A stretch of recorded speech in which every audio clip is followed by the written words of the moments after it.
We grant the extension of time in respect of the finding of contempt in Leeds Crown Court and allow the appeal against that finding for the detailed reasons set out in the judgment, essentially because the process was flawed. Moments ago, Westminster erupted into chaos. Sir Keir Starmer, once hailed as the man who could restore Britain's broken faith in politics, now stands at the centre of a storm that could end his leadership for good. What began as whispers in the corridors of power has exploded into a full-blown political firestorm. Parliament is in meltdown, social media is ablaze, and across the nation, a single question is sweeping the country like wildfire. Has Starmer finally lost control? The shock came not from a scandal, not from a leaked memo or a secret donor, but from within his own ranks. A mutiny so sudden, so coordinated and so brutal that it left even seasoned insiders stunned. Minutes ago, in the House of Commons, Labour MPs rose, not in support, but in defiance. What followed was nothing short of historic. It started with an urgent briefing behind closed doors. A senior Labour whip, usually silent, usually loyal, delivered a blunt message to the party's front bench. This cannot go on. Within hours, 3 shadow ministers resigned in protest. By midday, it was 10. A tidal wave of rebellion had begun, and it wasn't just backbenchers. This was different. This was coordinated. This was fatal. Sir Keir Starmer had gambled everything on unity, on discipline, on control. But the events of today shattered that illusion beyond repair. One by one, his own allies began distancing themselves, publicly, loudly, and with growing anger. The final blow came in a speech that will go down in political history, delivered not by a Tory, not by a rival, but by a Labour MP once considered Starmer's protégé. "You promised to be different," she said, her voice shaking with emotion. "Instead, you've become everything we fought against." The chamber fell silent. For a moment, even the Prime Minister looked stunned. And then, as if on cue, the eruption began. Cries of "resign" echoed across the benches. Government ministers smirked. Tory MPs jeered. But the real noise came from Labour's own side. MPs who once whispered doubts, now shouting them from the rooftops. And then, in a moment that symbolised just how far things had fallen, Starmer stood up. His face was pale, his voice, usually sharp and composed, cracked. "I have always acted in good faith," he said. But the chamber wasn't listening. The room had already turned. Outside Parliament, the backlash was immediate. News crews scrambled to capture the fallout. Protesters gathered within minutes. "He's betrayed us," shouted one, holding a sign that read "No mandate, no vision, no more." On Twitter, the hashtags #StarmerOut and #ResignNow soared to the top trends. Even Labour supporters, once fiercely protective, now demanded answers. But this wasn't just about one bad day. This was the eruption of years of frustration, of broken promises, of silence in the face of injustice. Starmer had built his leadership on the idea of moral clarity, of restoring public trust. But today, it all came undone. What triggered this collapse? A controversial vote that exposed a fracture too wide to repair. The issue, Gaza. A ceasefire resolution tabled in Parliament had put the Labour leader in an impossible position. Torn between international diplomacy and grassroots outrage, he chose party discipline, and in doing so ignited a moral revolt. Dozens of MPs refused to follow the whip. Others abstained. But for many, it wasn't just political, it was personal. "This was a matter of conscience," said one MP who resigned live on air. "And we were told to stay silent. I couldn't do it." The moral crisis spread fast. Party staff began leaking internal messages. Constituency offices flooded with emails, not from Conservatives, but from lifelong Labour voters. Muslim communities, student groups and trade unionists, the very base that helped deliver Starmer his leadership, now turned against him with rage and heartbreak. Meanwhile, Downing Street watched with quiet satisfaction. Rishi Sunak, who had struggled for weeks with his own internal turmoil, suddenly found the spotlight shifting. The Tory front bench remained stone-faced in public, but sources revealed an undercurrent of glee. "They're tearing themselves apart," said one senior Conservative. "We don't even have to lift a finger."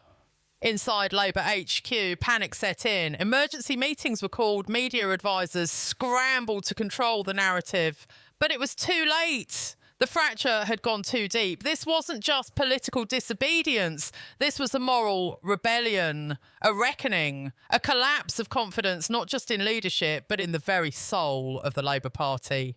And at the centre of it all stood Starmer, a man once seen as the adult in the room, now surrounded by chaos of his own making. But the story doesn't end there. Because as the dust settled inside Parliament, a new voice entered the fray, one that would turn a political crisis into a full-blown constitutional standoff. Just as Parliament tried to catch its breath, another shockwave hit.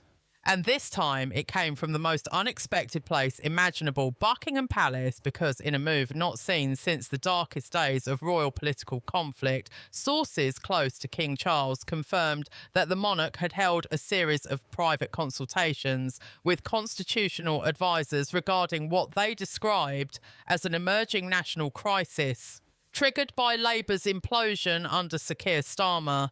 And while the palace remained silent publicly, the timing was impossible to ignore, because just hours after Starmer's authority collapsed on the Commons floor, journalists began gathering outside the palace gates. Royal helicopters were spotted circling over central London, and then, without fanfare, a statement was issued by Clarence House that sent shockwaves through the heart of Whitehall. "The Crown remains committed to stability and integrity in public life," it read, a sentence so carefully worded, yet so heavy with implication that it could not be ignored, because in British constitutional language, these are not just words. They are warnings, and behind the scenes, panic spread like wildfire as Downing Street raced to understand whether the King was signalling concern, frustration, or something far more serious, and suddenly the conversation shifted. From politics to monarchy, from policy to precedent, from party rebellion to royal intervention, and within minutes, constitutional scholars were being summoned across every major news outlet, analysing whether this could be the moment Britain enters uncharted territory, the moment the monarch, typically silent, reserved, restrained, signals that leadership has lost its moral mandate, and while legally the King cannot fire a Prime Minister or opposition leader, constitutionally his voice carries weight that no vote can measure, especially in times of collapse. And right now, collapse is the only word that fits, because Labour is no longer just divided, it's bleeding. Hemorrhaging support, leadership, credibility, with polls released just this morning showing Starmer's approval falling below 19%, the lowest ever recorded for a Labour leader this close to a general election, and perhaps most devastatingly, falling even among the groups he once considered untouchable, the working class, young voters, and minority communities, all of whom feel betrayed, discarded, forgotten. And into this moral vacuum stepped another voice, this time not royal, but political. Because while Starmer tried to project calm in the wake of parliamentary revolt, one of the party's most recognisable figures, Angela Rayner, broke ranks completely, giving a fiery interview outside her constituency office in Ashton-under-Lyne, where she declared without hesitation, "If we silence our conscience, we lose our cause, and right now our cause is on life support." And with that single sentence, a leadership challenge that had only been whispered became real, because Rayner, the party's deputy leader, had crossed the line from loyalty to defiance, and the floodgates opened, with MPs, councillors, and even former cabinet ministers publicly backing her stance, calling for a reset, a reckoning, a resurrection of Labour's soul. While Starmer remained silent, cloistered in his Westminster office, reportedly holding crisis talks with what remained of his inner circle. And the mood inside that room, according to leaks, was one of disbelief, rage, and bitter resignation, with some aides urging immediate resignation to preserve legacy, while others clung to hope that time could blunt the blow. But outside, time was moving faster than ever, because as the story dominated headlines, more footage emerged. Leaked videos from internal Labour Zoom calls showing MPs pleading for a free vote on Gaza being coldly overruled. And in one chilling clip, a party strategist is heard saying, "The optics matter more than the outrage." A line that, once posted online, exploded across TikTok and Twitter, triggering a level of digital fury not seen since the Brexit betrayal years, with millions of views within hours and a storm of hashtags calling for not just Starmer's resignation, but for a total purge of the party's leadership. And meanwhile, Tory HQ watched gleefully, briefing the press that Labour has become a house of smoke and mirrors, while Liberal Democrats positioned themselves as the moral alternative, and even the Green Party gained traction. But none of that compared to what happened next, because on the evening news, a surprise appearance changed everything again. As former Labour leader Jeremy Corbyn gave an unscheduled interview outside his Islington home, where he didn't attack Starmer directly, but spoke with unmistakable sadness, saying, "When principles become inconvenient, they die. And we are watching a funeral of our values," a line that resonated far beyond the far left base.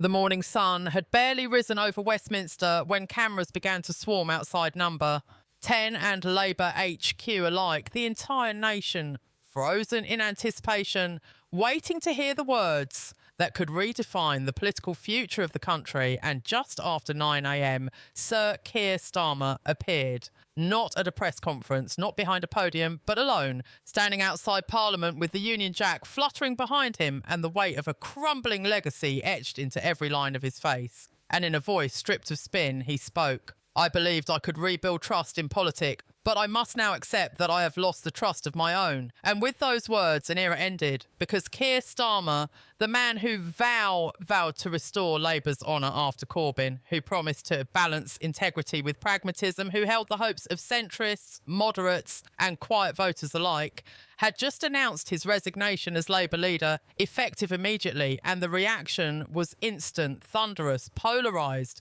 because to some it was justice, long overdue and deserved. But to others, it was tragedy, a collapse driven not by scandal, but by moral paralysis, by the inability to lead in a moment of ethical clarity. And as Starmer turned and walked back inside, refusing to take questions, refusing applause or pity, the political establishment erupted into chaos, with broadcasters cutting live to Labour HQ, where aides were visibly in shock, scrambling to contain a leadership void that now threatened to consume the entire party, while outside thousands gathered, some cheering, some mourning, some simply stunned. And across Britain, an emotional reckoning began, not just about Starmer, but about what the Labour Party had become, and more critically, what it had lost. Because this wasn't just a resignation, it was an indictment, a public declaration that even the most calculated leadership can collapse when the soul of a movement is ignored. And within minutes, bookmakers were flooded with bets on his successor, Angela Rayner, surged to the top, followed by West Streeting, Lisa Nandy and dark horse candidates like Clive Lewis. But even as names circulated, the party remained paralysed, caught between factions that now viewed each other not as allies, but as enemies, with the left blaming centrists for betrayal and the centrists blaming the left for sabotage. And into this vacuum of leadership stepped the one force no one expected. The British public, who, now awakened by Starmer's downfall, began demanding more than new faces. They demanded a new politics, one built not on triangulation or polling, but on truth. Because for too long, the people had watched Westminster play chess with their lives, had been told to stay patient, stay quiet, stay hopeful. But today, patience had expired, and from Glasgow to Birmingham, Manchester to Cardiff, voters erupted in demands for immediate accountability, not just within Labour, but across all of Parliament. And the media, sensing a seismic shift, amplified every voice, every call, every rallying cry. And as the pressure intensified, the monarchy took an extraordinary step, with King Charles issuing a second statement, this time clearer, more direct. In times of transition, we are reminded that leadership must reflect the moral will of the people, a line interpreted by constitutional scholars as an unprecedented endorsement of democratic awakening. And while the king avoided naming names, the message was received loud and clear. The crown would not shield those who failed the people, And with that, pressure turned toward other parties, with Tory leader Rishi Sunak facing renewed calls to address his own failures, with opposition parties sensing an opening, with the political ground shaking beneath the feet of every MP still clinging to their seat, and as Labour launched an emergency leadership election, with debates set to begin in just days.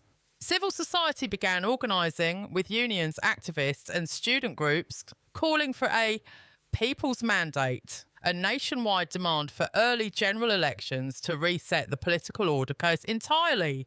And while Downing Street attempted to calm the situation, leaks revealed that Conservative strategists were panicking, terrified that a reinvigorated Labour, led by a populist figure like Rayner, could spark a political wildfire that no traditional party could control.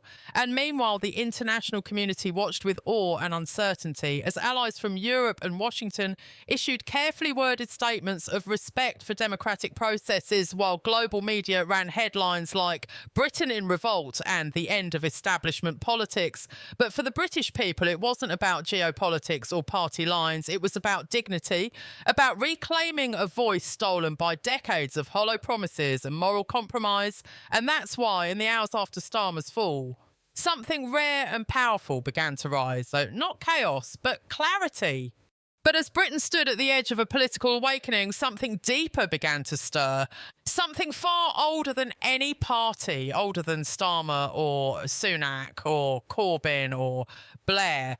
Because what erupted in Parliament and spilled into the streets was not just a crisis of leadership, it was a crisis of identity, of soul, of what it means to be British in an era where honour is currency and truth is scarce. And in the days following Starmer's dramatic resignation, the country did not return to calm.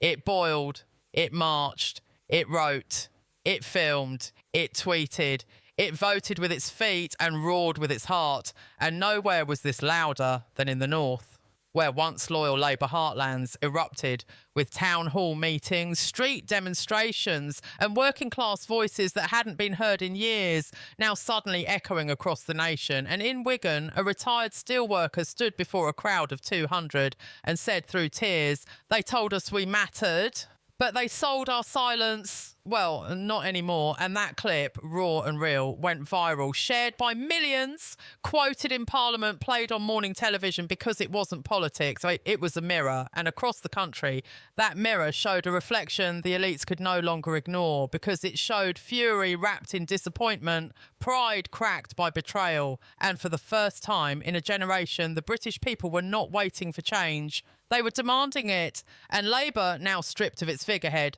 found itself facing a choice more dangerous than electoral defeat: moral extinction. Because with the leadership contest in full swing, every candidate was now forced to answer a single devastating question.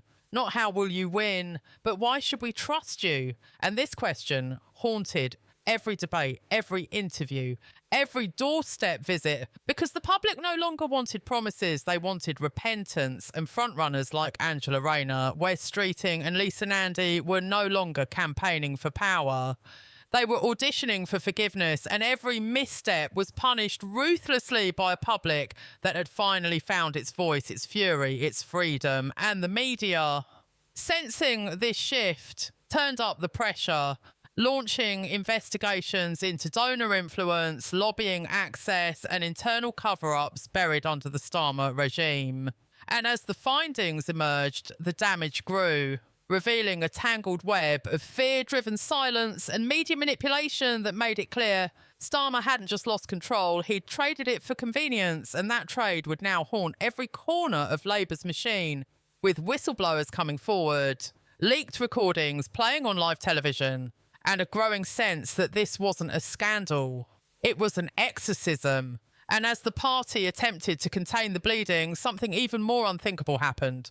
Scotland erupted, not with protests or speeches, but with action, as First Minister Humza Yousaf delivered a blistering address accusing Westminster of decades of betrayal layered under centuries of silence. And for the first time since Brexit, Scottish independence surged back into the mainstream, not as the fringe ideal, but as a moral imperative, with polls showing a stunning 58% in favour, the highest since 2014.